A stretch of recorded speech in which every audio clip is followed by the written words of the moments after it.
கூடுதலாக 89,426 மாணவர்கள் தேர்ச்சி பெற்றுள்ளனர். ஒவ்வொரு ஆண்டும் தேர்வு எழுதுபவர்களும் தேர்ச்சி பெறுபவர்களும் அதிகரித்து கொண்டே வருகிறார்கள். 2020ஆம் ஆண்டு 99,210 மாணவர்கள் தேர்வு எழுதி 57,215 மாணவர்கள் தேர்ச்சி பெற்றனர்.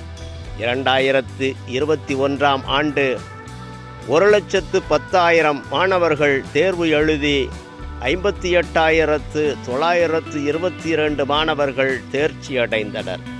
2022ஆம் ஆண்டு 1,32,000 மாணவர்கள் தேர்வு எழுதி 67,787 பேர் தேர்ச்சி அடைந்தனர்.